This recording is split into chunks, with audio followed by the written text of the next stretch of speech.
The Grim Tale of Grace Macabre, Chapter 40. The music became more intense, a simple, synthesized theme repeating over the top of a trance-inducing drum beat. The music was designed to make the partiers shed their individuality and move in unison to the beat, creating one giant multi-celled creature that had only one purpose: to become one with the beat. The pulsating creature swallowed up more of the partiers as soon as they filed through the door. Before the track was even halfway through, there were easily 200 people, most from the surrounding towns, all facing the DJ booth, bouncing in unison to the beat. Devin ducked down into the booth, out of view of all those watching. When he reappeared, he was wearing a cat mask that completely covered his head. The mask was abnormally large and spherical, yet, instead of seeming comical, the feeling was more surreal and carnival. The mask was crimson with black ears and large black eyes. Sprouting from behind the ears was a set of long, curved demon horns. Black fangs pierced down from the gaping maw. The crowd erupted in a chorus of cheers that matched the syncopation of the electronic drums. Hey, hey, hey! Without warning, the music stopped. The pulsating crowd thing stopped. All faces were turned toward Devin in the giant cat mask. His voice was changed. It was now a robotic, electronic growl, and it boomed from the speakers. Hey everybody, it's time. Hey everybody, it's time. Hey everybody, it's time. What? The crowd thing answered back in a voice nearly as loud as Devin's, even though he had a microphone and they did not. Devil Cat! Hey everybody, it's time. Hey everybody, it's time. Hey everybody, it's time. What? Devil Cat! The crowd thing responded. What? Devil Cat! Devil Cat! At that instant, the music slammed back through the speakers, and the crowd thing erupted in a roaring cheer. They began to chant, Devil Cat! Devil Cat! Devil Cat! Suddenly, hundreds of bright colored balloons fell from the ceiling. Grace found herself again, standing at the glass in the balcony looking down on this scene. She didn't even remember leaving Ari's side. She looked up toward the ceiling, dumbfounded as to where the balloons had come from. She hadn't noticed them held in place near the ceiling earlier. The crowd thing erupted into a frenzied, gyrating, bouncing mass as the partiers snatched at the balloons.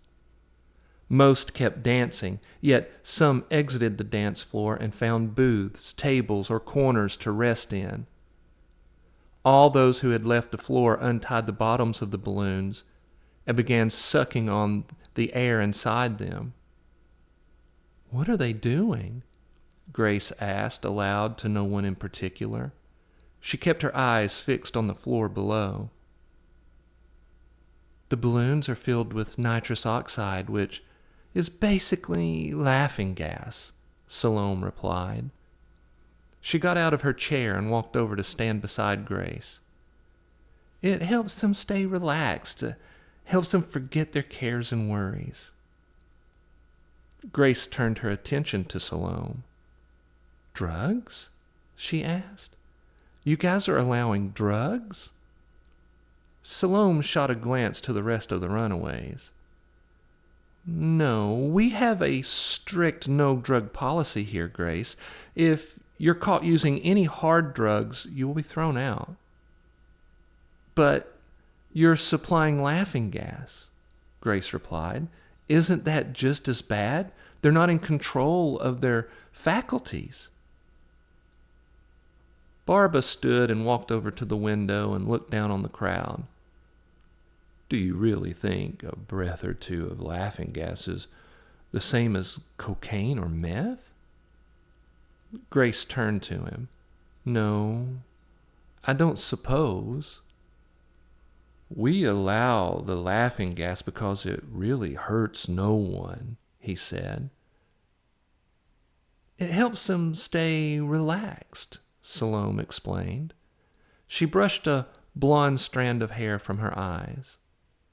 Before we started doing this, we had problems with some of the people fighting. That required us to call the police, and that caused the town council to attempt to shut us down. When we introduced the balloons, the drug use and the violence all but stopped. And when we close for the night, they all go away rejuvenated, more at ease and at peace with themselves and each other. It's harmless and eventually beneficial, Barbara said. You see that, don't you? Grace thought about it for a moment.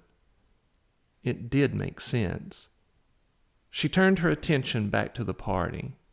Most were still dancing in sync with the beat. Devon still had the devil cat mask on. Many were taking hits from the balloons. All were smiling and having what appeared to be a great time. There was no fighting. There was no aggression whatsoever. Just fun and dancing and smiles and laughter. And lust. She did see that too. Yes, she said. I guess it's okay.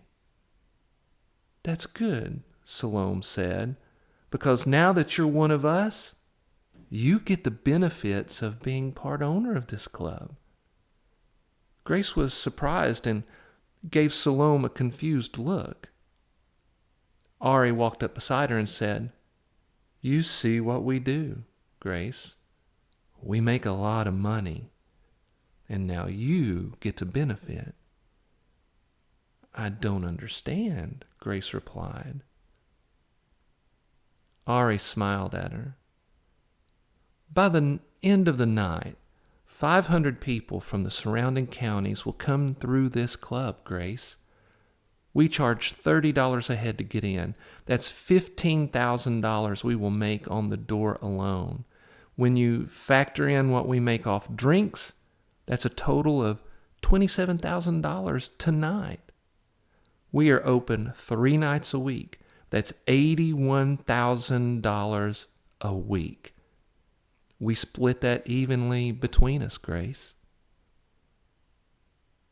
Ari paused to let this sink in. Grace didn't trust the math she had just done in her head. Ari smiled and nodded. That's right, Grace. Starting tonight, you begin taking a cut in this. This week alone, you're going to make over $11,000. Grace couldn't comprehend what she'd just been told. After a moment, Ari asked her a pointed question. This is life-changing, isn't it? Grace looked at him and then at the rest of the runaways. As the understanding sunk in that she was now going to be wealthier than anyone in her family dawned on her, she couldn't help but give a shocked smile. It's liberating, she replied. But, Ari, why me? Why so soon after I just met you all? This is happening so quickly. Ari nodded, looking directly into her eyes. We've been watching you for a while now. We knew you were different and could bring so much to our group, our family. Why wait when we know it's right? Embrace your new reality and enjoy it, Grace. Grace couldn't help but think of all the things she could buy with that kind of money. Not to mention that she would be able to remake herself into something prettier and more appealing for Ari. Oh, believe me, she said, I'm going to.